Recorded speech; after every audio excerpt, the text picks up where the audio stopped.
Ladies and gentlemen, and welcome to Greenland Candidates Night. This evening is a night that's designed to allow us to meet the candidates for contested seats in the town. My name is Mark Connolly. I'm a 41-year resident of Greenland and a current member of the Budget Committee. The event's being sponsored by the Greenland Women's Club, and I'm going to go off script a little bit. The members of the Women's Club don't know I'm going to do this. Is this the time? Yeah, but I just want to take a minute, and I hope you indulge me, to personally and in public thank the Greenland Women's Club, say how amazed and impressed I am at the work they've done for over 41 years that I'm aware of. And so I just want to take this opportunity in public to say thank you for everything you've done. And I hope you join me in giving them a round of applause.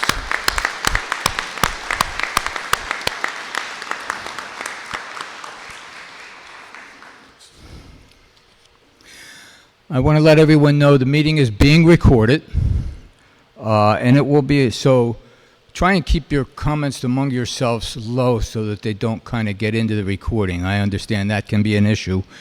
And it'll be available for viewing tomorrow morning in 3 places: the town website, on Facebook, and the Greenland Women's Club website. So tonight's proceeding, we're going to try to keep the event to 90 minutes. We're going to give each candidate approximately 2 minutes to make an introductory statements telling us a little bit about themselves. After that, I will ask 1 or 2 general questions that I'll ask the candidates also to keep to about their responses to about 2 minutes. Then after that, we'll open questions to the audience. General rules for questions from the audience. Once a question is asked, please allow the candidates to answer without interruptions. Please be courteous and respectful. And understand this is an informational session, not a debate. So as the facilitator, I reserve the right to rule out of order anyone that digresses from this format. So I'll quickly introduce the candidates, and then we'll allow them to make their opening statements. For Select Board, we will be electing 1 candidate for a 3-year term. And the candidates are Heather Dresch, who's here this evening, John Zach Pike, who's here this evening, Stefan Toth, who's here this evening. For the School Board, we'll be electing 2 candidates for a 3-year term. There are 3 people running: John Balboni, who is not able to make it this evening, Scott Hops, and Douglas Wilson. For the Budget Committee, we'll be electing 3 people to serve 3-year terms. There are Michael Bilodeau, who's here this evening, Todd Cadle, Brian Madura, and Bob Krasko, who is not available this evening. And for the Planning Board, we'll be electing 3 people for 3-year terms. I believe all those candidates are here this evening: Bob Dion, Philip Dion, Morris Goodman, and John McDevitt. So with no further ado, we'll start with the Select Board. We'll do each area, so Select Board, School Board, Budget Committee, Planning Board, and we'll go in alphabetical order. So that would mean the first up is Heather Dresch.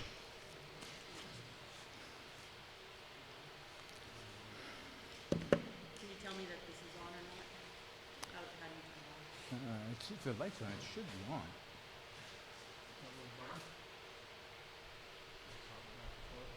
Testing. All right, thank you. Hi, good evening. My name is Heather Dresch.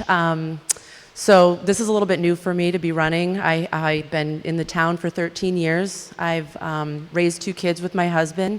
We live in the Fallsway subdivision on Ridgecrest Drive.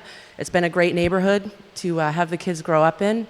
And I hope to stay here for a lot longer. I love Greenland. I grew up in Portsmouth, and to come here and raise my kids here was a true, the best thing that I could have ever imagined. So I really want to give back to the town. I'll be totally honest, I haven't been as involved as I wish I was. I've been raising kids and sports and carpools and work. So I really want to give my time back, and I mean that truly.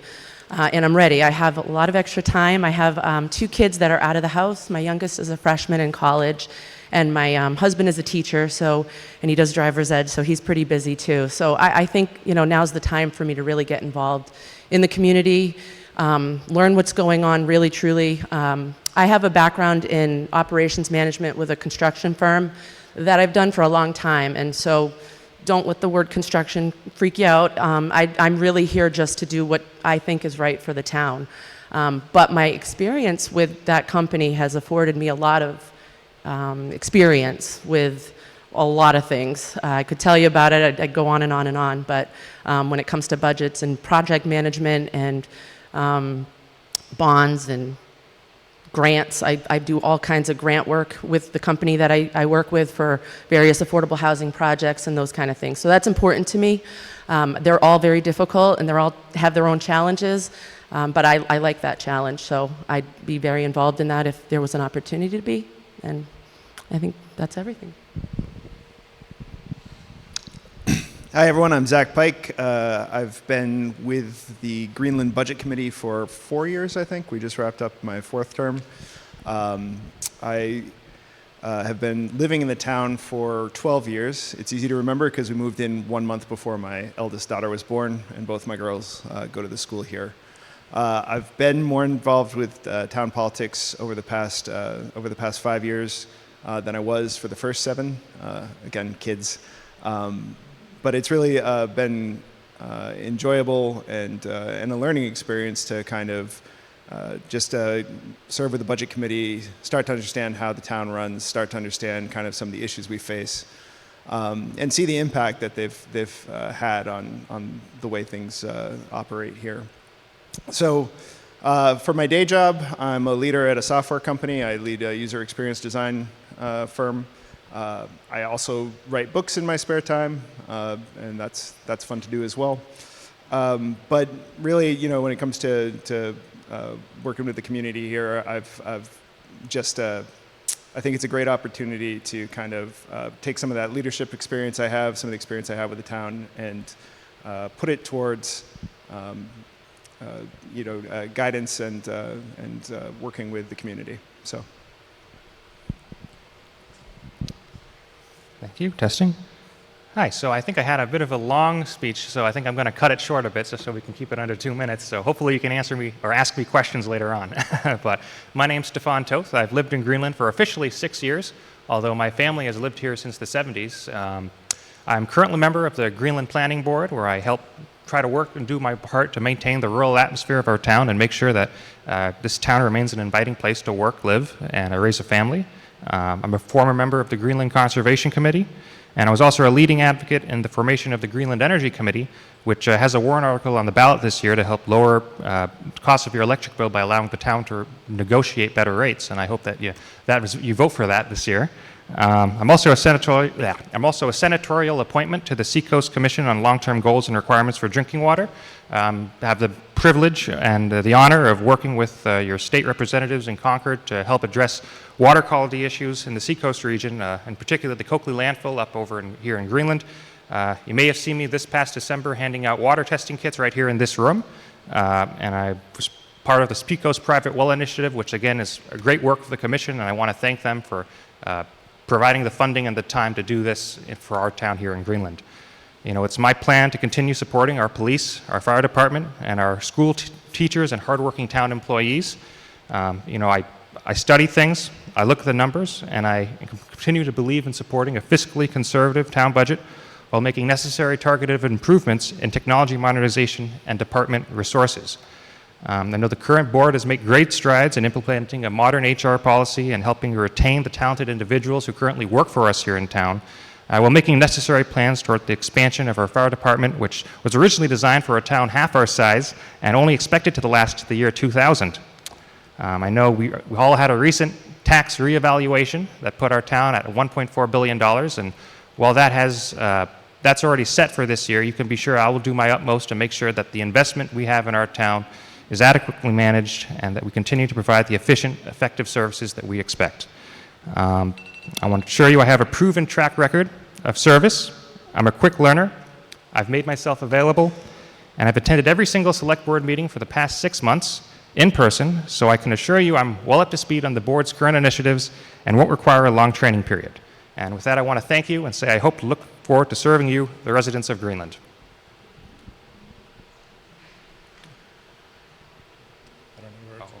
Next we'll go with the school board. So the first candidate that's here this evening would be Scott Hobbs. Hi, thank you guys for first hosting this and being here to ask us questions and probe. My name's Scott Hobbs. I've lived in Greenland with my wife the last 13 years. We've got 3 girls in Greenland schools. One's about to move on to high school next year. And I've been on the school board the last 3 years. A little about me, I manage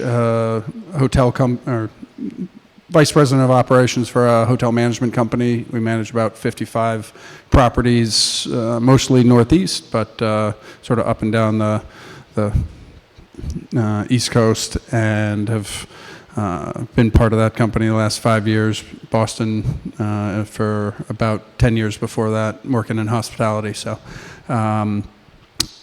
the 2 things that I was thinking about in terms of the board, and I'm serve on a couple of charity boards as well, and still trying to learn to be an effective board member. But one piece that I think very sincerely about is being a resource to the administration, making sure that they have different perspectives, good sounding board, someone to balance out various perspectives, perspectives from the town. And I think the other is then holding that same administration accountable to all of us. So making sure that we're reflecting the values and the goals and initiatives of Greenland. So absolutely love living in this town. My wife and I feel like it's a nice hidden gem.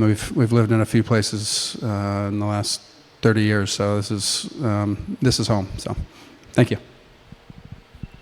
Thanks, Scott. My name's Doug Wilson. I live at 10 Tidewater Farm Road, and I've lived in Greenland for 15 years. And I'm one of 4 brothers. I'm single, and I work as a cost accountant at Wilcox Industries in Newington. I love manufacturing. It's what I enjoy most. I enjoy being outside, always have had many pursuits in years past. Today I'm really busy, and most of my free time that I do have I spend with my dog, and we take full advantage of New Hampshire. We go to the beach, we go to Connor Farm in Exeter. We love it here. And like everybody here, we all know it's a great town. The reason I'm running for this position is academic excellence and financial discipline. Thank you.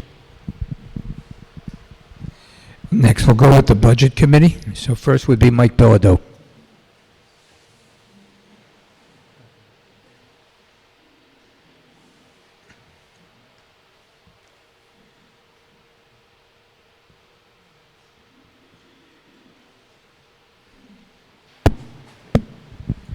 Can everybody hear me?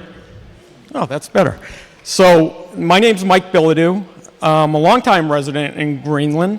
About 40 years now. Obviously, after high school, I went off to college. Then my wife and I met in college, moved down to Virginia, where I started my law enforcement career. We raised our daughter, Addison, in Greenland. She went to Greenland Central School and then went on to Portsmouth High School. So I understand a little bit about Greenland. I also understand that there have been a lot of changes in Greenland, whether we like it or not. Greenland used to be a hard blue-collar town. I grew up with it as a blue-collar town. Route 33, Portsmouth Ave, was one lane, and Suds and Skoda was right on the corner. So I'm with you for some of you in here. I'm currently the police chief in Newington. I've been the chief of police for 7 years. I've been in law enforcement for almost 30 years, and I do understand budgets. Sitting on the budget committee the last term, I bring expertise to public service, and I understand the needs of the departments, both the fire and the police departments. It's tough. We all understand that how the economy is and inflation, and we got to meet the needs for our employees, not only with those departments, but other departments. We live in the Seacoast. We love the Seacoast. The Seacoast is expensive. And we have employees in this town that dedicate countless hours in supporting this town, and my belief is that we should support them through proper benefits and good pay. And one of the things we're seeing, and I personally see it in my position, is other towns around us are paying out and giving excellent benefits to their employees, and we're slacking. At that point, we have to hold our department heads accountable. And that's what the budget committee does. We look at their budgets, we question the department heads, we weigh the wants and needs of each department, and we see that there are a lot of needs, and we have to address them. I don't want to sit up here and bloviate all night long about myself, but I'm very passionate about the budget aspect of this town, and I think we all should be concerned, and I think we all should pay attention. And I'm glad to see a large group in here. I think the group should be bigger, and I think a lot of questions need to be asked. This voting coming up on the 12th, you're going to see a warrant article that's trying to disband the budget committee. I know myself and members of the budget committee disagree with that. I think we're an extra set of eyes, we're transparency, and we're watching where our money or your money, my money, is being spent. So thank you for listening, and I hope you vote for me.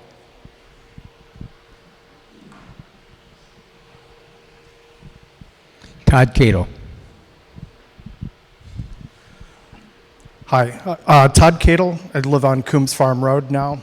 First moved to Greenland in 2009 at the recommendation of my sister-in-law who grew up here in town in the 60s and 70s. I have 3 daughters. My oldest is a senior at Portsmouth High School, getting ready to go to Endicott in the fall to become a high school history teacher. I have 2 other daughters. One is a freshman at Portsmouth High School. My youngest daughter is a 7th grader here at GCS. So I'm really familiar with all of the school budget stuff, the goings-on at Portsmouth High School, as well as what goes on here at GCS. I've been on the budget committee for 4 years. The first year I was appointed to fill a spot that was vacated by someone who had just been elected as selectman. And then the next year I ran for election and was voted in. I've really enjoyed the budget committee. I feel it fits in really well with my lifestyle because very busy. I work from home. So I do a lot of the carpooling in the past, going to school sports, supporting my daughters in their different things, dance and softball mostly. So the budget committee I like because it's more of a seasonal job. We have a short window where we're very busy scrutinizing all the budgets, asking questions during the meetings of the different department heads, and of the school board as well after they put together their budget. I think that it's very important work that we do in the budget committee, acting as a check and balance, both on the school budget and on the town budget. And I hope you'll let us continue by voting against the measure to disband the Budget Committee. And I ask for your vote for Budget Committee next week. Thanks. And Brian Medora. So my name is Brian Medora. I'm a nearly 24-year resident of the town. I live over on Tuttle Lane. By my day job, I work in technology. I'm a consultant. I help transform businesses to run more efficiently using my company's software. Before that, I ran my own business, which I sold to this company before that. So I really understand what it's like to have to run tight budgets and what every dollar means by spending money here, what it means somewhere else. I'm running for Budget Committee really to understand what it is that the town is spending their money on, holding the department heads accountable for their spend. Why are they spending it? What's the purpose of that? You know, really the question I always ask people is, what's the why behind it? Why are we spending money there? Why is that important? What is that going to get us? How are we structuring our long-term budgets, not just this year, but the following year and the year after? How does that spend work? Because knowing that sometimes spend isn't just 1 year, you know, it's really have to look at a longer-term picture of that. Now, turn back to my family. I have four children. My oldest is 27, 28. He lives out in Seattle with his wife. He went to Greenland Central School all 8 years. I have my son, who's 18, who just graduated. He's graduating high school this year. Lives with his mother down in Massachusetts. And then I have two young children, a 7-year-old and a 3-year-old. The 7-year-old is first grade here.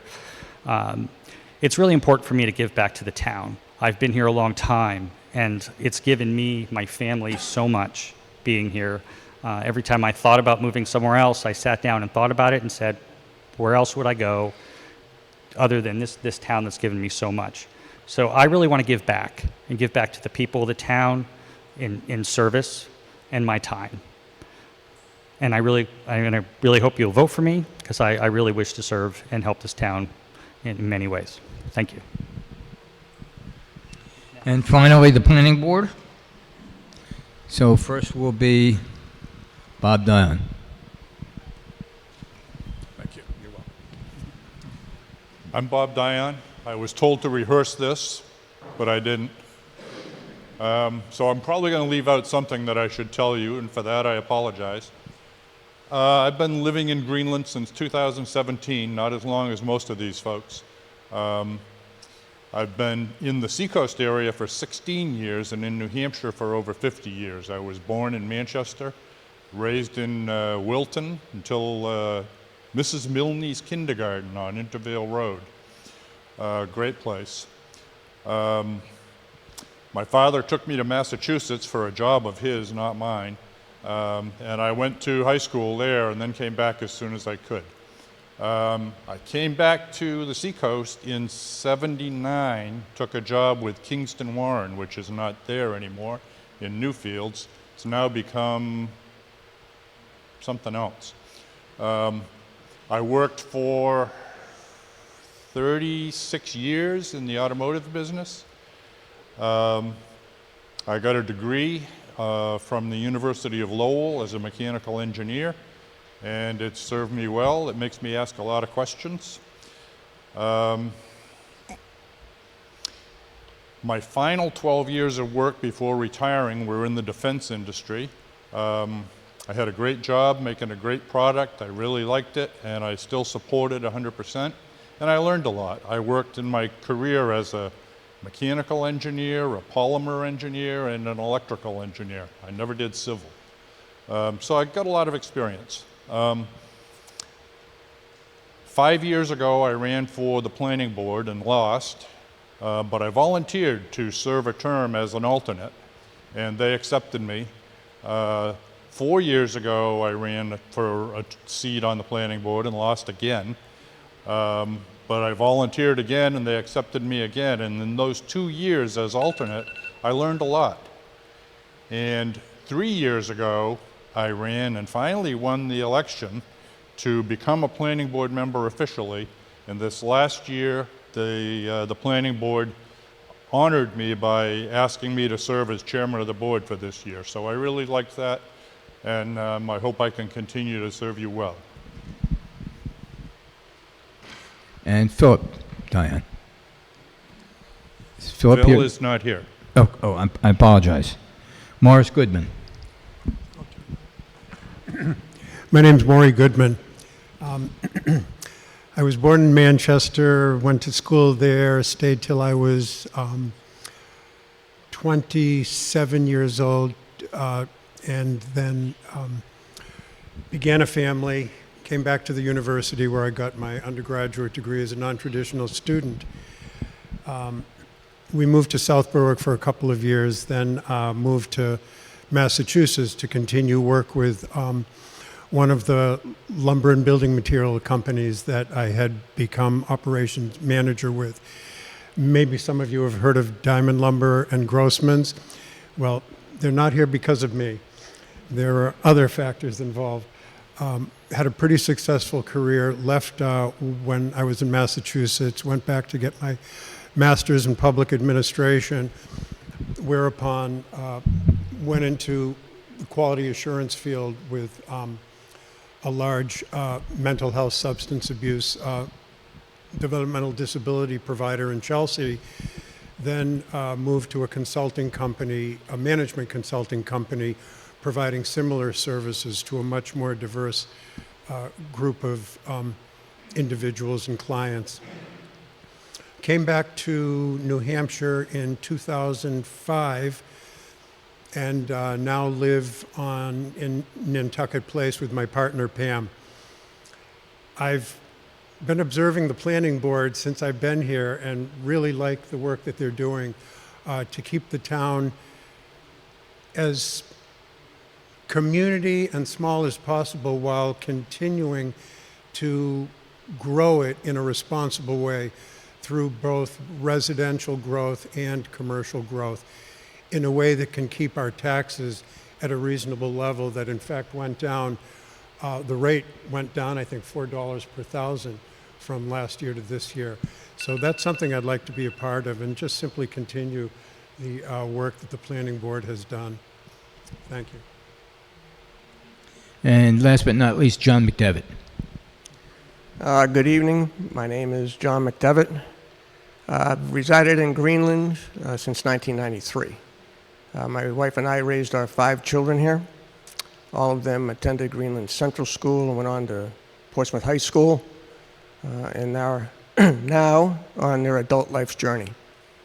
My background: I'm a graduate of Norwich University, ex-military, served a tour in the Middle East,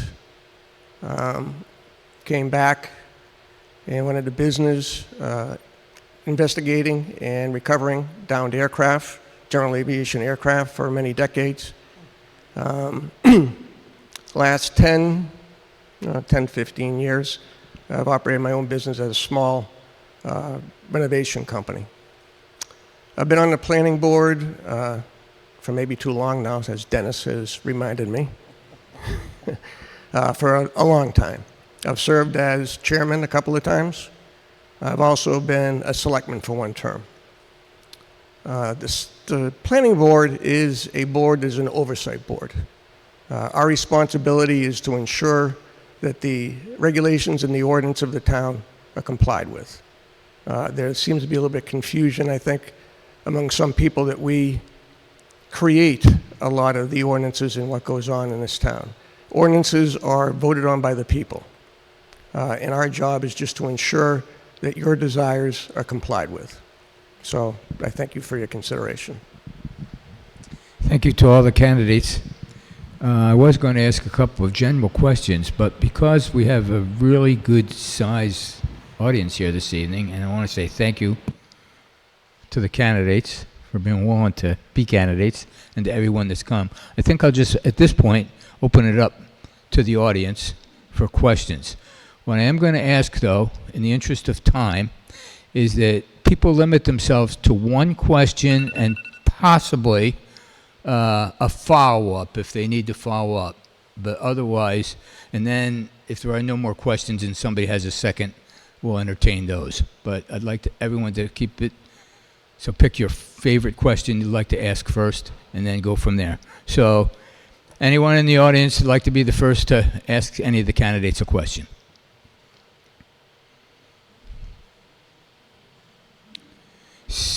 Seeing none, and we'll come back to that again, in case you're getting your thoughts together, I'll ask some questions that various people have mentioned to me they'd like to have asked this evening.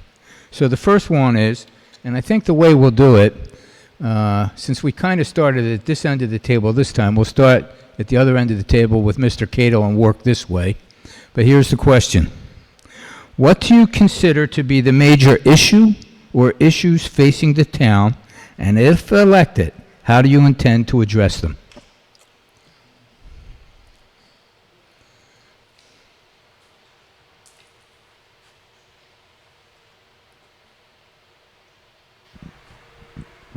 I think actually there's kind of a couple of big issues. First of all, I know that the school budget is really a pain point with a lot of people in town. And, so I think it's important that we do good checks and balances, scrutinize the budget. Without a doubt, inflation, personnel stuff, the school budget's going to grow, without a doubt. But we have to keep it in check. The other big thing that I think that is an issue right now is retaining the town employees that we have. And I think the selectmen have at this point, have a good plan in place to start bringing pay and benefits for the existing employees more into line with the surrounding towns. Like for instance, I don't know if everyone remembers the previous town administrator. He ended up leaving, going to Rye, and got like a $40,000 a year pay increase. It was that much difference between Greenland's salaries and the other salaries around. So I think those are really the two big things in my mind. Thank you. Thank you.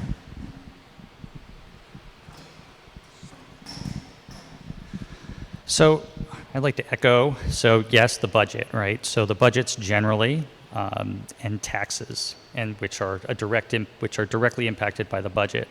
Having lived here a long time, having seen our taxes go way up, it's something that we definitely have to keep in control. We have to look at how we're spending our money. We have to spend it wisely because it's our money that we're spending. It's the taxpayers' money.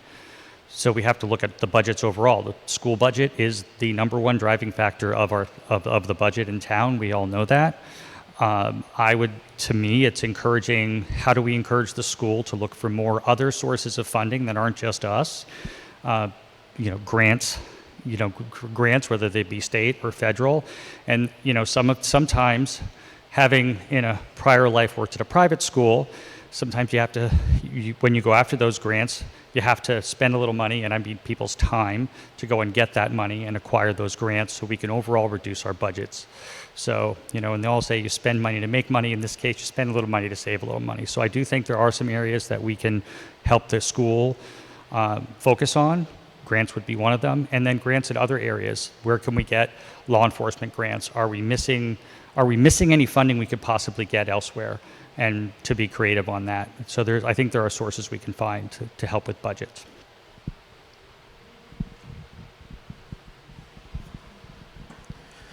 Ditto. No, I'm just kidding.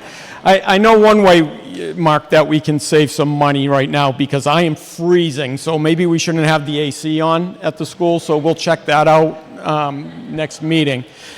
Right? I'm not even wearing jackets. So, no, absolutely. Everything these two said is accurate, right? It's the benefits, it's the salaries, but we do have to hold everybody accountable for every cent that is spent. One of the reasons why I jumped into the budget committee is to learn, and going through Newington's budget process is this helped me understand more, and each year I learn a little more as we go. And I think I pick it up not only from the budget committee and the experience that is on the board, but also from the residents. When you guys come up and ask questions, it makes me think. And sometimes you sway me. For the last 4 years that I've been involved in this, you've swayed me to make some different choices. So it's listening to the public. So I'm going on a little tangent here, but yes, it's employees. The school we have to pay attention to, and it's, again, holding the department heads accountable for what they're spending the money on. And I'm going to reiterate, there's needs and wants, and we understand. There's still a lot of needs. Our departments, looking at the budgets, aren't really picking up wants. They're trying to meet the needs of the town, and as we keep on growing, you're going to see the resources expand, and we have to grow with that, or it's a safety issue for the community. But we got to pay attention to it. I hope that answers your question. Thank you. Thank you. From my perspective on the planning board, I would think that, for me, 2 issues come to mind. Stefan and the board has been working on electric vehicle charging station regulation, which I think is important. And we need to stay ahead of that for safety concerns. Right now, we have nothing that guides the planning board in regards to where they can be established or put, safety issues that go along with it. So we're working on that, and I think it's one of the issues. And thinking about it again, I think the board needs to go back and look again at our age-restricted housing ordinance. It served us well in regards to our tax structure, but I would like to have a conversation with the fellow board members and just take another look at that. Make sure that we're looking into the future. There is some large tracts of land in town that can be developed, and 2 of the last large developments, when I put 20 plus or more, have been age-restricted housing. So I'm not against it. I'm just thinking of, after the question was asked, what I would like to discuss with the board in the upcoming years is go back and take a look at that ordinance and see if we need to make any changes to it. So those are the 2 things I would see on the planning board. Thank you.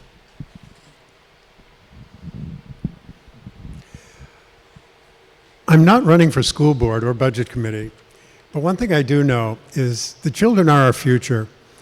Where I came from, the city spent 60% of their budget on the school budget. And since 1990, they've got national recognition for the school. And people flock to that city because of that school budget. On another piece, I agree with my Colleague.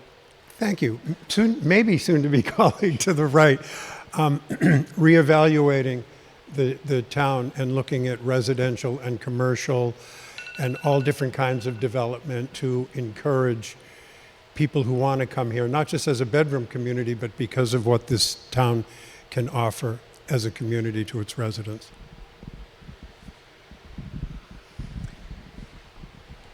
I think the biggest problems that the town has now are all finances. There's many other problems, but finances always come to bear. We need funds to upgrade facilities. We need funds to be able to afford the workers we have in town now. We just need funds to grow.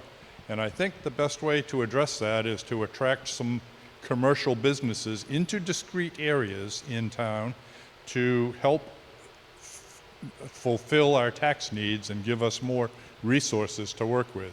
One place I have a particular affinity to is there's an empty pad over in the Target and Lowe's area.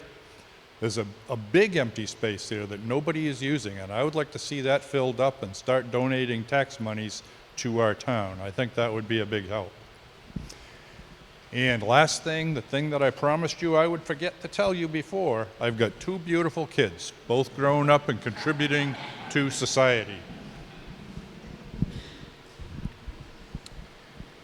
Yeah, so I just like to say all the points raised by the former speakers are completely correct. And I think, one of the things that we've noticed is that as a town, we've really grown over our histories. I mean, when we started out, we never had more than 1,000 people living in our town for the entire history of our town until the late 50s. And today, we're at 4,000 residents. So just in the past, within 100 years, we've grown considerably. And we're starting to see the strain in our facilities. We're starting to see the strain in our infrastructure. We're starting to see the strain in our personnel. I mean, I know I've talked with Chief Cresta, and he informed me that call volumes for the fire department have gone up by 17.7% in the last 5 years. And we have police who are regularly working overtime. We have town employees who are doing their best to provide the services that we expect. But something's got to change. So we've got to support the men and women who work in our town, and we got to make them feel appreciated. There's a big labor shortage across the entire state. People are looking for better pay.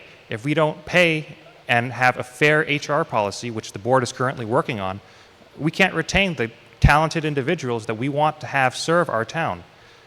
When you talk about taxes, I mean, this is always going to be an issue.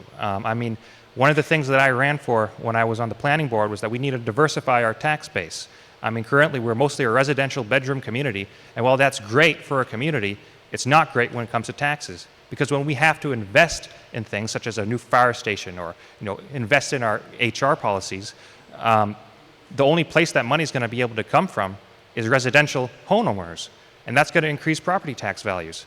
And what we need to do is to get some more commercial businesses or other forms of revenue that can help offset that and decrease the total increase that will have to come from property tax owners. I know we talked about the school recently, and just a little background, but 61% of the school's budget comes from property taxes, right? And the other 9% comes from the statewide education property tax, which is another local tax. And this is a result of 30 years of the state basically failing to fund public education and downshifting the costs of education onto individual towns. And that's an issue that we're going to have to deal with, and hopefully that we can have our state legislators deal with that. But until then, we're going to have to find a way to make ends meet. So I'm going to say something that's a slightly modified version of what my friends on the budget committee have said. I think it has to be acknowledged, as everyone is saying, that we're growing incredibly fast, and that's putting strain on the resources. One of the things that I have come to appreciate in my time in public service is that we need good stewardship of our resources, which does not always mean the lowest cost. I get nervous when I hear people talking about creative ways to save money. The town decided to run its budget on QuickBooks. That was a creative way to save money. The town decided to pay its administrator well below market rate. That was a creative way to save money. We built a fire station, a town hall with a 20-year lifespan. That was a creative way to save money. Everyone in every one of those years who voted for that got a little more money in their pocket, and we are all paying for it now. So I think when we talk about the really big issues facing the town, the fire, the underpaid employees, the infrastructure that's starting to fail us, we have to bear in mind that the solution that is the lowest cost today may not be the lowest cost to us all and may deliver degraded services. So I don't have easy answers. Like I am not a professional in any sort of civic sense. I don't have any of that research. I am not currently an expert on those things. So I can't sit here and tell you this is exactly how we'll solve this problem. But I've grown to appreciate listening to the really talented employees we have, and the good work they've done. We've talked about the school quite a bit. I keep on repeating this point that we heard. Number 6 middle school in the state, and our cost per student is just a little bit above average, right? That we're getting great results for a good price. We have people doing really, really good work, and they're here because they love this community. It's not because we're paying all of our employees goo gobs of money, right? And so, I think partnership with those folks, listening to those folks, looking at the broader issues, and keeping in mind what is the best thing for Greenland long term will save us money in the long run. So, excuse me, obviously all great points, I think, and I probably resonate with what you said the most. I do think salaries are really important. I deal with it all the time, keeping good staff, teachers, I know it's a struggle, all of that. I think that just living here, I don't know all the statistics and all, all the numbers exactly, but infrastructure is a big one as well. I know that they're making some strides to do a lot of that work, and I think that there's some outcome, and I think the biggest thing is kind of planning ahead. I think someone down there said something to that point, was really kind of trying to see a little bit into the future and try to plan so you're not trying to whack things off in such large chunks. I live here too, I pay taxes, I feel it, so I want to be involved and I want to understand that. I've talked to a lot of people in the last month, I've learned a lot, and I'm not going to just be someone that's, every other week, couple hours. I really want to be involved, I want to understand the budget committee and all of their challenges, and I think it's important. So I don't have all the answers, but I do want to find them and help get there, however that is. So. Thanks, Heather. So what I think is really important to the town is academics, and I did a little research on Greenland, and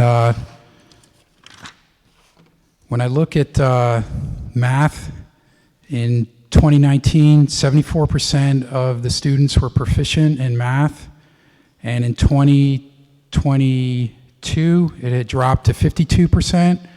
So approximately 5 out of 10 were proficient, and happily in 2023, the number started coming up. So the number for the assessment is now 62, so 6 out of 10 kids are proficient in math. When I went a little bit deeper and looked at the individual grades, 3 through 8th, based on the website for New Hampshire Statewide Assessment System, or NHSAS, in 2023 school year that's just ended, in math, let me just go back a bit. In the school year 2019 in math, 23% of 8th grade students were below proficiency, 78. So almost 8 out of 10 graduating students were ready to go to Portsmouth High. They were proficient in math. If we go from the year 2019 to 2023, same exam, again, New Hampshire Statewide Assessment System, NHSAS, and this is broken out by grade. Only 23% of students were below proficiency in 2019, and in 2023, 68% of the students in 8th grade are not proficient in math. That means almost 7 out of 10 kids are not ready for Portsmouth. Thanks. I may need to send your microphone back after this. The perspective I wanted to share, I have, I don't know, the joy of working across, like I'm in the people industry, and I'm responsible for 55 budgets to roughly 28 or 30 different ownership groups, and the scrutiny and the pressure often, almost exclusively, comes down to saving money, and where do we save it? Labor. And that challenge of in a very competitive market that we're in, how do we have the wonderful, capable, engaged people if we're going to pay the lowest rates? Always is the struggle. And I appreciate a number of the comments and what I've observed in the last few years of working through the school's budget and then presenting it to the budget committee. I think there's tremendous value in their eyes, their pushback, their pressure, and I hope the members on the budget committee would agree that in the last few years, the level of attention, the level of scrutiny, and I think the articulation of how and where we're spending every penny has been like a world of difference just in the time that I've seen. I take little to no credit for that. I think we've got a tremendous administration. I think we have incredible people. We've been really, really thoughtful in trying to scrutinize ways that we can create value here, and so we can attract some of the best people that, pay differential versus what we are competing with, that can very specifically suck our talent away from the school system is real, but also the benefits of like living in this school district, the ways we're creatively thinking about benefits that are non-monetary, but maybe it's ways to incentivize somebody to live in Greenland and send your kids to this school and work here that are very tangible for teachers, for administrators, have been like some very thoughtful, creative ways to keep that cost down. Our investment in the teachers, in the administrators, has not gone unnoticed. We've done a lot of good work and hopefully done very responsibly with our money. But keeping that talent pool and thinking about, understanding that dynamic of we need to cut, but we really need to invest and protect. Like I've heard a number of people say in the people resources and in each of our families and futures here. So it's been a wonderful dynamic. It's not an easy dynamic, but I think it's something I've appreciated, the different perspectives, the challenges, and the very healthy and respectful debate of where we've gotten to. So thank you. Thank you. So at this point, I'll apologize for my phone going off, but we want to give all of the candidates an equal opportunity to speak. So, and I thank them because I think they've heard it and they've done a great job. So thank you very much. Okay, at this point, everybody's had a chance to think about what question they'd like to ask. So any members of the audience have questions to ask any of the candidates? Yeah, and if you'd please just state your name.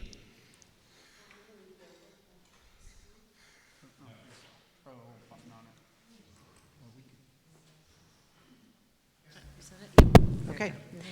Hi, I'm Marie Gilbert. I've lived in Greenland about 40 years now.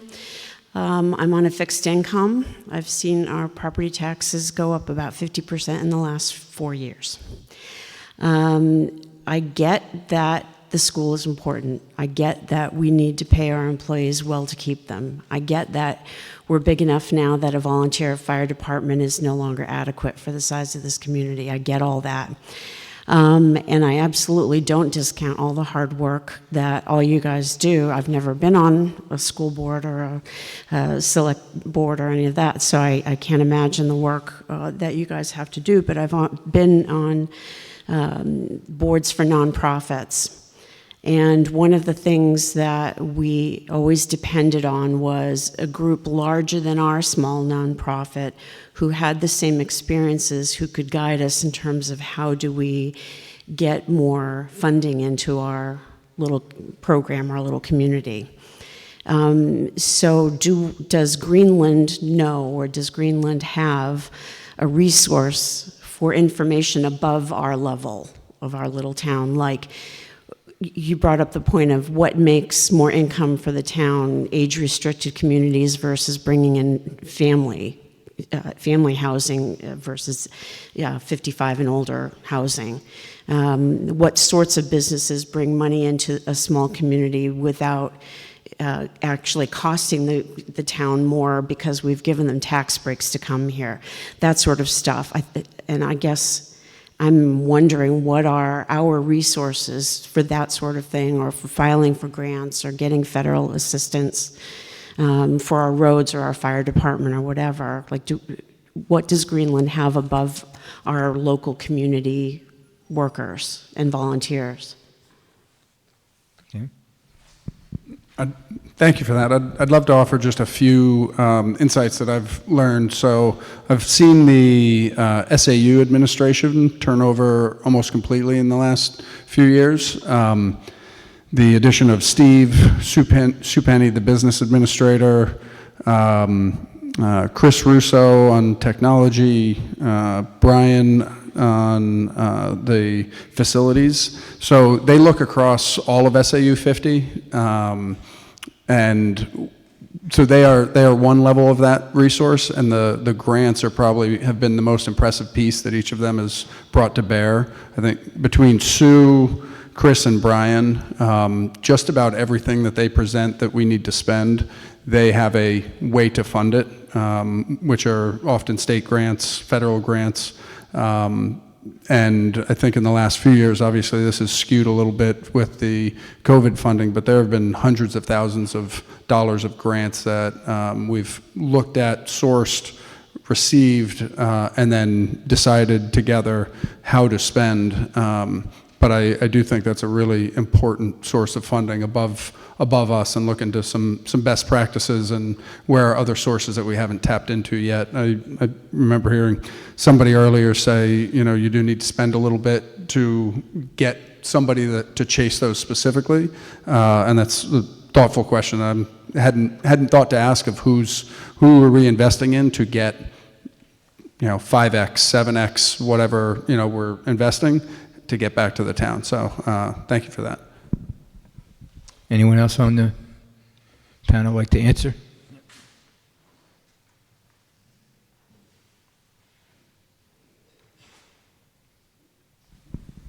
I've heard it said here a couple of times about looking into our commercial base. We have zones in the town. Our commercial zone, think of Route 33, and that's really what we're limited to. We can look at expanding that, but then we have issues of anything, say, beyond Palm Drive. That's already zoned residential. So we have to look at it, and you have to understand if we look for more revenue for commercial, that means we're going to have to expand out from 33. And that hasn't really been brought up to the planning board as yet. We can discuss that, but I would personally appreciate when you look at the town website, excuse me, and you see the planning board meetings, and you see an issue like this come up, come to our meetings. Listen to what we say, give your input, because we're going to have to expand the commercial zone if that's a route that you want to go down.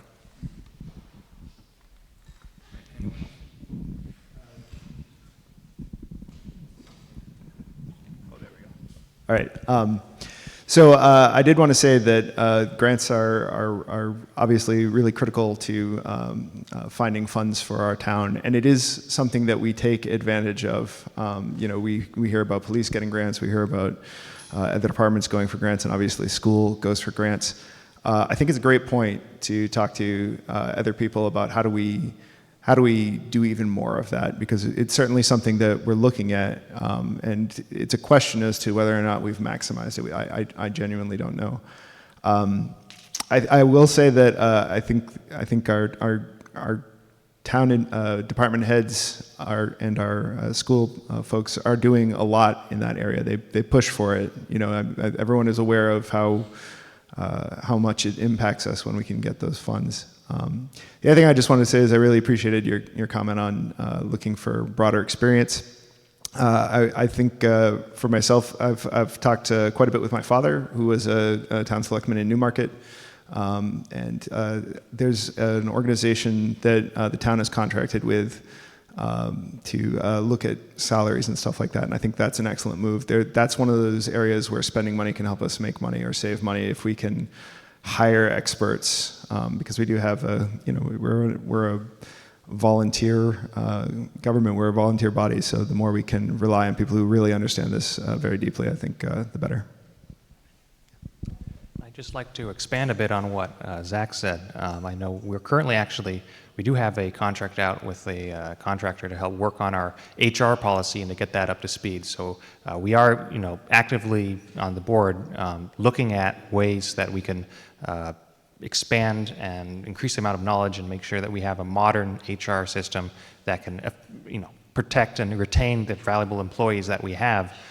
We also have multiple individuals in town who I know have wonderful suggestions all the time. Like I know this year when I was sitting in the meetings for the select board, We had an individual, I can't remember his name off the top of my head, so I apologize if you're out here today, but he came up to us with a great idea to save money on healthcare. And we can now, for our town employees, provide them the exact same healthcare that they had with the exact same quality of service, but save us on our town side significant amounts of money. And, because the rates are going up. And we were able to really, work on, finding creative ways and that would, protect our town's investment while also making sure that we can protect the investment in our employees. So, there are many ways and resources that the town is, looking at, and, we can always continue to do that. And I thank you for your question.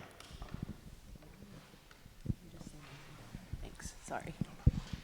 I think, too, I work with a lot of other municipalities in my day-to-day job, and I appreciate all of what they all do, too. It's a lot of work, so I have an understanding of that, and I think even talking to other municipalities about some of the resources they may be using, I know that in my day-to-day there are some resources for various types of if you are bringing housing already to the community, that there are some grants and things like that that might be available. So maybe talking to some other towns and cities as to what they may be using or experiencing or what their knowledge is might be helpful too. Anyone else on the panel like to comment? Okay. Any other? Yes, sir. My name is Chuck Murphy, and a couple of you have addressed my question already, so I apologize for asking it again, but I'll continue to talk about the elephant in the room. Around town, I've heard the expression, even tonight, I've heard the expression, let's keep Greenland rural, let's keep Greenland rural. So my question really is Greenland, our community, in favor of commercial development here? And are the candidates that are running today in favor of commercial development? I come from 17 years in Hampton, New Hampshire, where they kept our tax structure very, very steady for a long period of time while continuing to grow and develop. So I'm asking, is our community in favor of commercial development to help supplement our budget?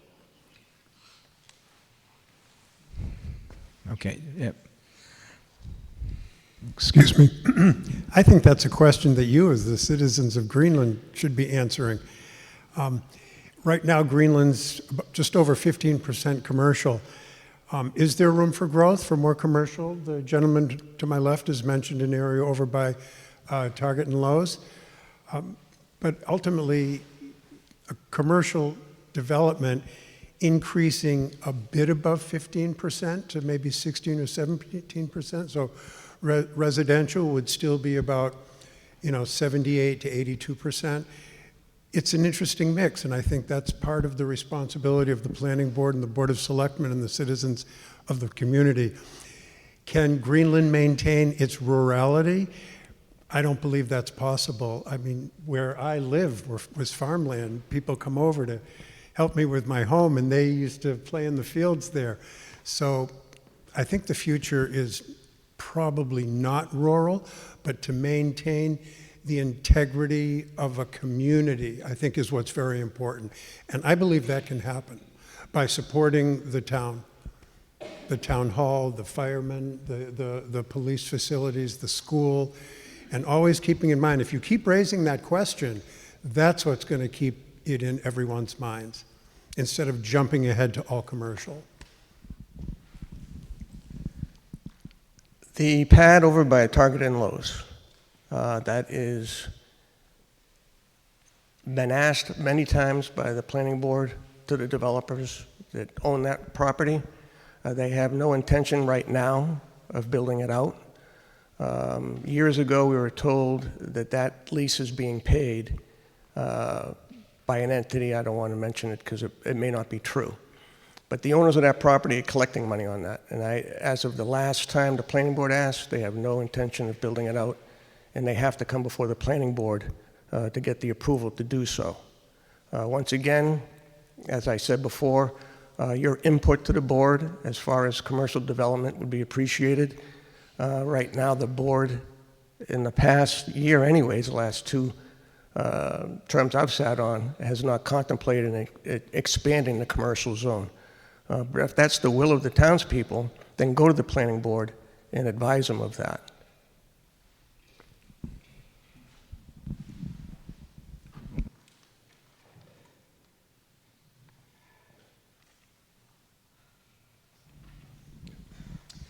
I would like to say that I think we can maintain our rural nature. I think it's important. We all like our rural nature. We don't want to become Portsmouth or Manchester. But, no, we don't. Sorry. We don't want to become Portsmouth or Manchester or any other big city. We want to retain our rural nature and our rural community. But we do need some help with the taxes. So some discrete locations on Route 33 that we're allowed to expand commercially. Nothing very large, but helpful. Small, helpful things, I think, is what we need. These are difficult to find.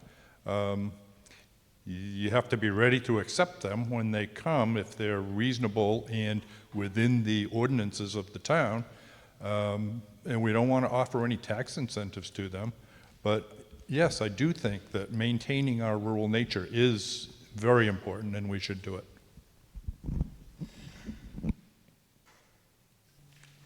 Hi, I just want to expand on that. I am definitely in favor of maintaining a semi-rural atmosphere for the town. I work down in Boston and I have to drive on a commute and I see, how close the houses are and how built up and dense it is, and that's not something that I want to see here in Greenland. I appreciate, being able to go outside and seeing trees and having space to walk.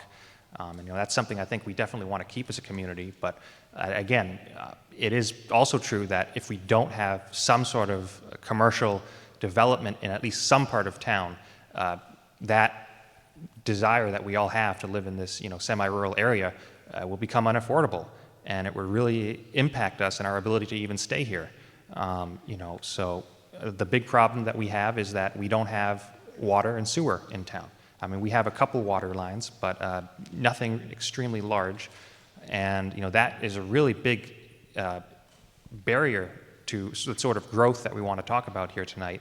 There's a reason up in Stratham, if you drive through on 33, there's a lot of car dealerships.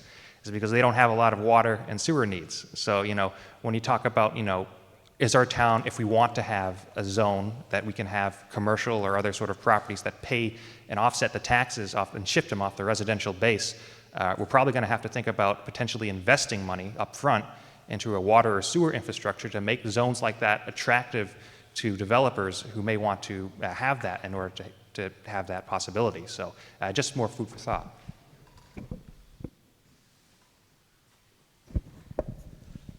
So just because the question was where do we sit on this, I would say I am cautious when it comes to commercial development. I think the character of Greenland is what makes it so charming. That's why I was so in favor of the conservation project that was on the Warren article a couple of years ago. Certainly, it's great when we can offset some of our taxes. One of the stories I like to tell about moving to Greenland is my wife and I moved in the summer, and we looked out our bedroom window and we said, oh, you can barely tell you're so close to Target. And then November came, all the leaves dropped, and we're like, oh, it's right there. That is Target outside our bedroom window. And I feel like there's a risk that could happen to this town. We can say we're really, a rural, charming little town, but if we open things up too much too fast, the character can change a lot. So I think it's something that, again, good stewardship requires looking at the facts on the ground, really talking to people, really understanding the given circumstances around a given property. I'd love to see that place in Target developed because it's not getting any uglier if there's another building there. But if we come to understand the particulars it's not going to happen. Those are all things that need to be considered at the time. I feel like you guys pretty much nailed it. Questions from the audience? I would like to say real quick, on the commercial piece, I think, one of the planning board gentlemen down there nailed it on the head. It is a big, it should involve more of the community, you folks, in those things, and go to the meetings, and I can't stress that enough. As little as I have been involved, I've been on boards, and I feel like the best thing you can do is show up and talk to people and make your voice heard and keep bringing it back up. And I do agree that the community that we have is, I don't want it to change too much, but there is a healthy balance, and hopefully we can figure that out, but it's going to take everyone's involvement. Any other questions from the audience? Yes. Frank Hansler, 542 Portsmouth Ave. You know, we talk about the quality of the employees here, and I can't help but think of the fire department. And I'd like to address my question to the three candidates for the select board. First, if you could tell me if you've gone through the fire station. Have you seen it? Do you understand it? We're no longer a volunteer, as everybody knows. And there's sleeping arrangements for these poor guys, bunk beds and having a stool so you can climb out a window if there's a fire. It's not what you really want, and you want to get good firefighter to work for us. And our facility is far less than what they would generally like to see. You know, when you go to work, I mean, what's your office look like? And this is their office, and it's in need of substantial change. So my question to you three is, would you support a new fire station? Have you visited this fire station? Thank you.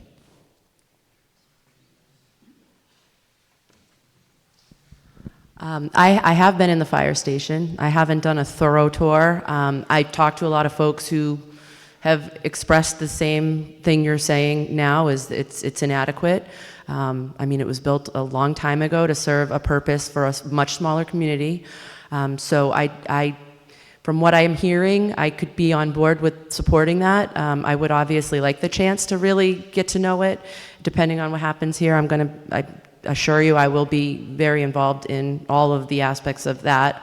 So I hear what you're saying, and I believe I agree with that, but I'd like the opportunity to really dive into it a little more. But I do think that it is inadequate for the size of the town and what their needs are. So I think one thing I can say about the fire station is I have a record on it. I've been with the budget committee for years, and every year I have vocally supported an update for the fire station. I have not walked through it. I have not walked through Coakley landfill either, and I think we all know that needs some cleanup as well. So I definitely believe that the infrastructure, if we look at the infrastructure challenges the town faces, the fire station is number one. We need to address it. It's something that we can't avoid. We've been saying on the budget committee for a while. I understand that whatever we do will be expensive. It will be more cost effective than not having fire coverage and having all of our insurance premiums go up because we don't have adequate protection. So I'm 100% in favor of doing something for the fire department. Yeah, and Frank, I just want to say, my answer to your question is yes, I am in favor of a new fire station, and we need one. I have been through the fire station several times, actually, and I've talked with Ralph about it. I mean, if I'm not mistaken, I think his office is in an old closet that was once a bedroom. I know we recently, this year, we found out that the vent that was in the existing bathroom where they take showers after going out on call, that was venting to the attic. It wasn't even venting to the exterior of the building. We've got, they don't have enough room for their vehicles. We got a new ambulance recently, and they basically, you can measure it out, and in one hand, how close together that they had to put those vehicles to even get them to fit. I mean, we're really starting to outgrow the current size and requirements that the current station is able to give us. And, as a town, we need to look forward to the future and just to say, if we want to have, the fire department and the, the medical professionals who work there stay here, we need to provide them with a basic, at least functioning fire station that doesn't have as many costly renovations and repairs that are going to be happening if we don't invest in a new fire station. So I just want to say that, and I do believe that we do need a new one.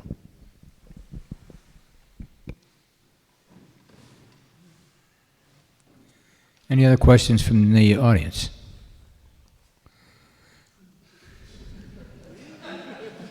Since no one else has any questions, Mr. Hansler gets to ask a second. For the planning board, my understanding is Route 33 is restricted access. So the commercial development that's taken place on 33 had a driveway to it, or it was a house, like what Dunkin' Donuts is. And, I don't know that, would the state allow further development and access off of 33? You're correct. 33 is a state-run road, so you have to apply for a permit in order to have access to it, but you can get granted it. Okay, we're drawing close to the end of our official time. So I'm going to ask one more question. I'm going to ask a question that I think will give everybody, depending on what they're running for, an opportunity to address. And it's, to me, it seems like kind of a backdoor way of getting an idea of people's priorities. So here's the question. It's kind of hypothetical. If the town on Tuesday, the 12th, rejects both the school and the town budget, where would you take those cuts from? And we'll start at this end of the table and just go down. Thank you. So and I won't be, I could use Sue Penny here with my packet of exactly what the default budget is, but the fractional difference between what the default budget is based on contracts we have with Portsmouth, contracts we have with the buses, contracts we have with the unions, the difference between the proposed budget and what that is pretty minimal. Those differences will come in some administration increases. It'll come in some elective programs. It'll be very minimal what we need to cut, which is an unfortunate challenge with just the way the school budget is set up, that so much is contracted into it at this point. And as I said, like the creativity, the attention to every penny, that scrutiny has been done. If we go back to the default budget, I think there's I think that sends a really bad signal to the administration. I think that sends a really bad signal to the parents of the kids that are in the school here. And again, I would just point to what that differential is between what's mandated, through contractually mandated at this point, and what the school budget is asking for. That differential is I think would, like I said, send the wrong signal, and it isn't where we're going to get great savings on that budget. I think the great opportunities are going to come from innovation, are going to come from grants, are going to come from new funding sources. But so that's my take on that. Mr. Wilson. Thanks, Scott. If there was a need to reduce the budget, what I would do is, because I voted against the library, what I would do is I would sell the library. And in doing so, we'd have adequate funding for any kind of shortfall. In fact, we'd have a surplus. So being a little new to this area and not having been as involved in where we are today, I really can't intelligently answer that question. I think we've talked a lot about outside resources, regardless of what happens with the budget. I'm happy to talk to anybody who has thoughts or feelings about it anytime, but I really don't think I have enough information to really answer it as thoroughly as these folks have already. So,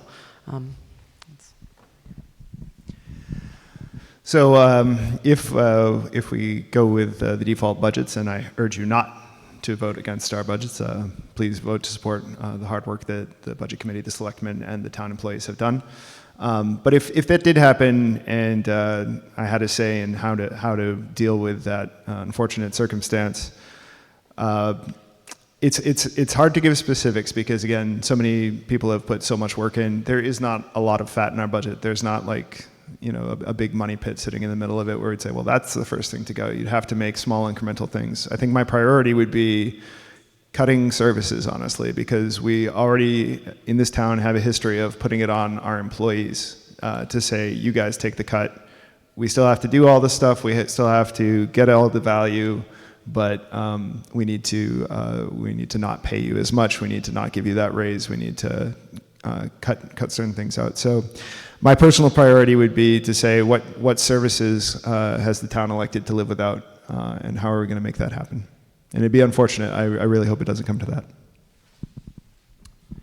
Yeah, so I want to firstly say that that would be a nightmare if both budgets failed. That would really throw a big wrench in the town. You know, what would be cut would vary depending on the department. Ideally, we may have enough reserves currently, depending on, you know, if we go to the default budget and we have projected increases, we could potentially cover those losses. Again, that would have to be, we'd have to look into our finance systems to see if we could even have the reserves to tide us over for a year. I know going back to our default budget, we would potentially have to reevaluate some contracts that may have rate increases due to inflation or just new negotiations. It would be really not a good thing for the town. I wouldn't sell the library. I do think that it's a very important asset in our town, and I would like to say that, you know, I think that, you know, Adam and the employees there do a great job, and I look forward to continuing to support them. But, you know, if push comes to shove and that actually happened, you know, I think we're going to have to see what we can do to really, you know, weather a year. And that would be tough, but I think we as a town could manage it.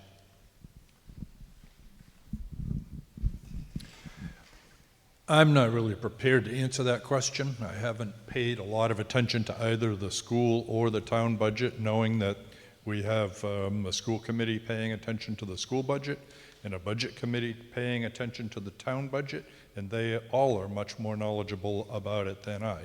However, if I did have to make that choice, I would certainly want to do a lot of careful combing of the budgets before I made any recommendations.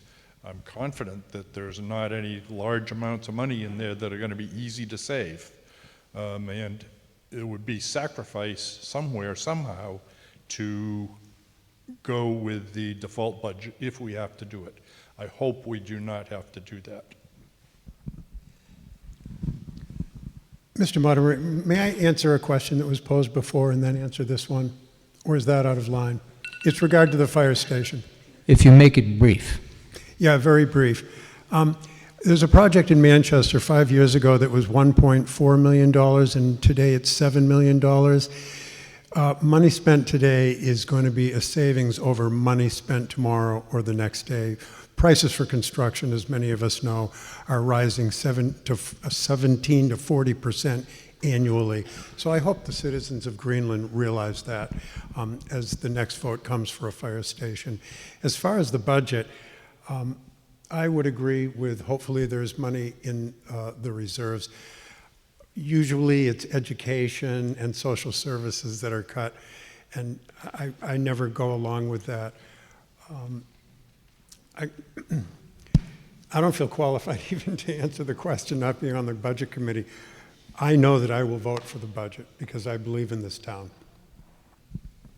Once again, I'll reiterate that I have no insight to the budget committee or the selectmen, how they crafted their budget. I would answer it in a different manner, I guess.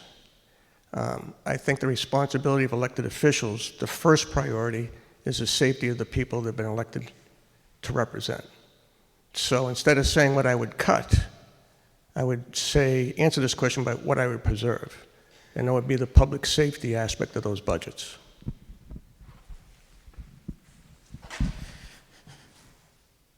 So I'm really going to answer a hypothetical question.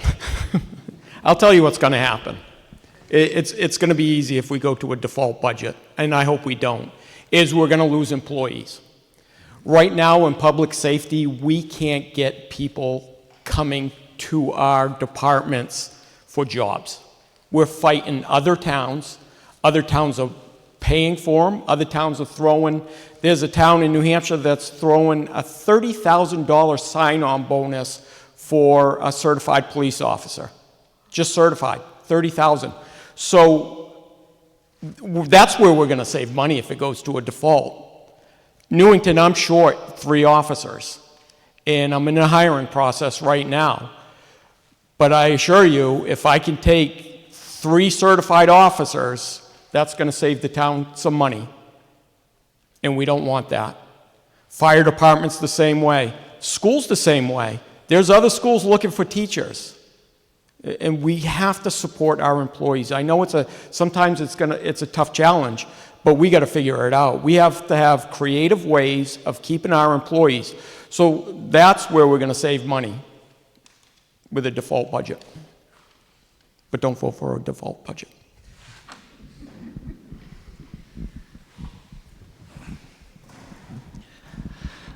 Well, I will say I don't know all the budgets in detail, but I do know my process I would take. I would look at the budgets, I would meet with the department heads, and I would talk about where we can responsibly make cuts in the budget so we can meet that shortfall.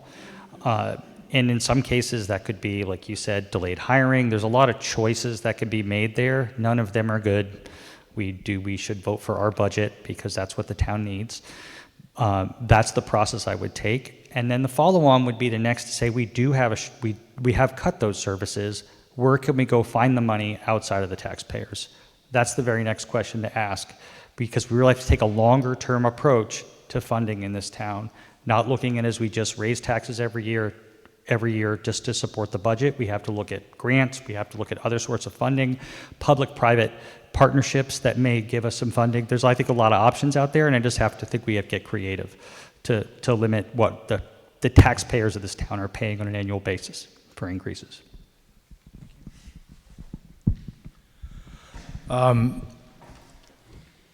For cuts, so look, I remember this budget cycle, we really went through the school budget, and there's not a lot of fat there. A lot of stuff that's contractually mandated, through the salary increases through the collective bargaining agreement with the teachers union. So that would be very tough to find stuff to cut there. Maybe they'd end up having to cut sports or something like that. Although that's not a big cost center either. So that would be difficult.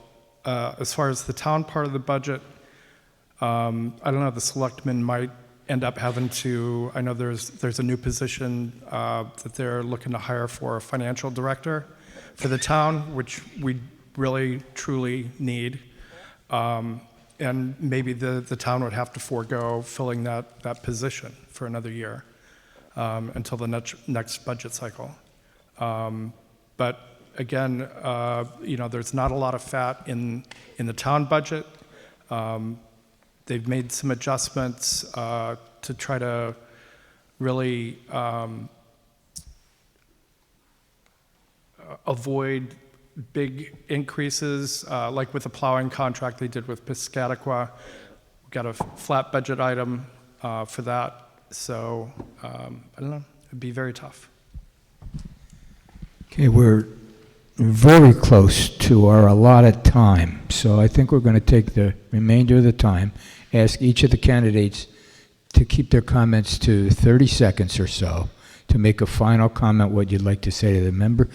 And since I killed Scott with with making him go first on the last question, we're going to start at that end of the table with Mr. Cato and say closing comments.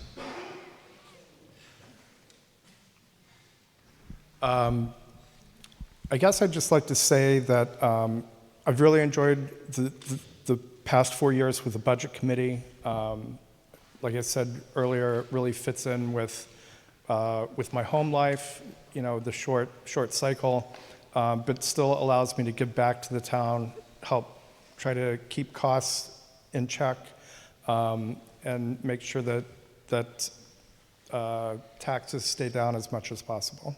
And I hope you will vote for me.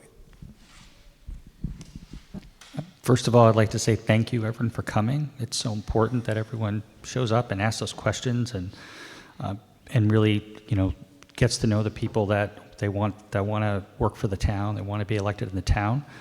I'd like to just say, please, I would love your vote. I would want to serve this town. I want to give back for all that it's given me, and I want to give back to you and the people of the town, for all the things that we need to support this town as we grow.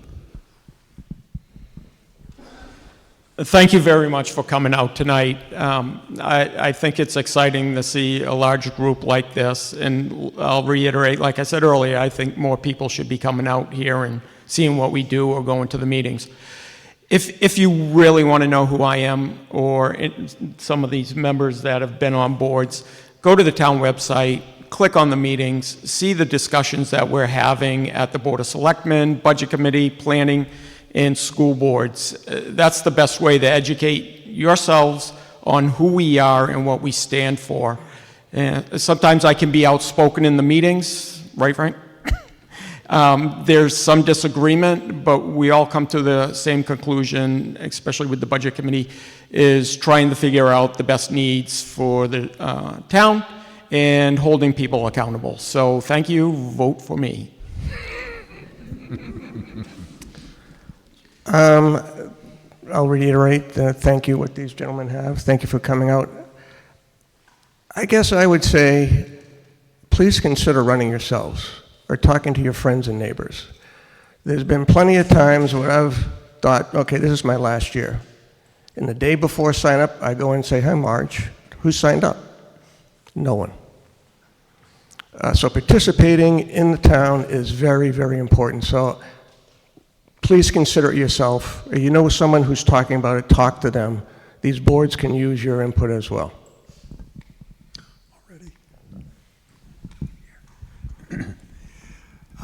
I think Greenland has a lot of potential, starting as a really small rural town and moving towards something that's going to be a hybrid of what it was and what it can be. I get a sense of what people want in the town after reviewing what the votes are after every election. And it's pretty clear. And that's one reason why I would like to serve on the planning board, to fulfill what the citizens of the community wish.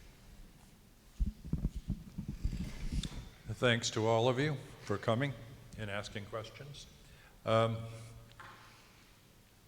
would like to continue serving on the planning board because for 40-something years of my working life, I really didn't have time to help my community. I was traveling a lot and just working. And now that I'm retired, I have the opportunity to do that. And I think some of my experiences in the past are helpful, and I would just like to give back to the town. Yeah, I just want to say, I want to thank everyone for coming out here tonight. I think we have more people here tonight than we did that during the deliberative session, if I'm not mistaken. So, you know, it's always a good thing to come out, you know, answering questions like some of the questions that were answered tonight regarding, you know, whether or not the people of Greenland wanted a semi-rural atmosphere. Well, we only know that because there was a poll that went out for our last master plan that people answered online, and that was one of the things that they said they wanted to maintain. So, you know, your input and, you know, your voice really does matter. And, you know, I would encourage you to continue coming out, coming to meetings. And, you know, I think that as a town, we're definitely having some growing pains right now. We're definitely having, you know, changing times that we live in, but I think that we do have great opportunities, and I'm looking forward to the potential of the town in the future. Awesome.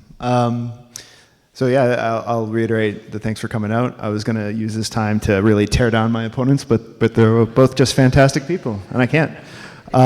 I really appreciate everyone up at this table for volunteering their time. It's been great working with some of you. I'd like to continue working with folks. I think I have some good experience with the budget, with the town, and I'd like to continue to grow that with the selectmen if the people want that. And if not, I'll continue serving in other ways. But yeah, thank you very much for the opportunity. So to second what they've said about the number of faces here tonight, I think that it's awesome that so many people turned out. I hear a lot of times there's very few. And also to see the table here, there's a lot of contested positions, and I think like what John was saying, you know, he's come in and there's no one. So I think that is a pretty good testament to sort of changes that are happening, you know, new faces coming into me. And so I really do want to give back to this town. It's been wonderful to me and my family. I want to continue to live here. I want to continue to be more involved. Happy to talk to anybody, like I said, and answer any questions. But I look forward to it. I've learned a lot and met a lot of people too. It's been really nice just having that time to do that. So, thanks, Heather. The reason I'm running for school board is twofold. One, to improve the scores of our students. Two, financial discipline. The town of Bedford, New Hampshire, if you go to their website, they do two things we do not do. They have an annual audit, an independent audit of their school's finances. The second thing they do is on a weekly basis, they publish online for the citizens to review all checks that are cut from their check register, from the school budget. It's all good governance. It's what I really like to see here in Greenland. And then again, to reiterate, the test scores for the students here in math can be improved. I have ideas about how that could be done, and that includes a review of the curriculum we currently use. We need to be creative, and I would very much welcome the opportunity to do that. And I ask for your vote. Thank you. Thanks, Zach. Sure. Without a doubt, being part of the school board has been one of the more fulfilling things in my life. Getting to get insights into like what my kids are doing every single day that I was very blind to. Getting to understand the tremendous skill, intelligence, care of the administration and the teachers here. I feel like I live in a magical town. Like what goes on here, and the way we're able to outpunch our weight in terms of cost per student versus value we get has been tremendous. Seeing the collaboration between the school and the fire department, the police department, their planning, their preparation, their thoughtfulness, their ability to handle really difficult situations, prepare for really scary things, but keep that insulated from kids in the right proportion, to deal with challenging questions and difficult times and do it with grace and setting the standard for New Hampshire has just been a wonderful insight into who this town is, and has just made me want to lean in more. And so I'd love to be back and part of the school board again. And I really enjoy and appreciate the support of the town for the school. So thank you. Yeah, you don't need that many. So it's 8:08. I apologize, we're 8 minutes over, but I would like to take this opportunity to thank these candidates and at least personally say I believe this town is very fortunate to have you, and we're lucky. So thank you very much.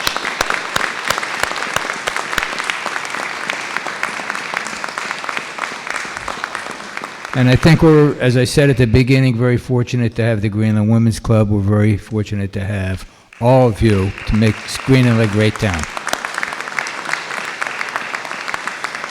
So in closing, I'll just say, voting day is Tuesday, March 12th. That's next Tuesday from 8 a.m. to 7 p.m. here at Greenland School. Correct me if I'm wrong. Absentee ballots are still available at the town office. So with no further ado, are we missing anything? Yes, and as we stated also, you can, this has been recorded, you can view it tomorrow, Facebook, the Greenland website, and the Greenland Junior Women's website. So thank you all for coming, have a great evening. Thank you.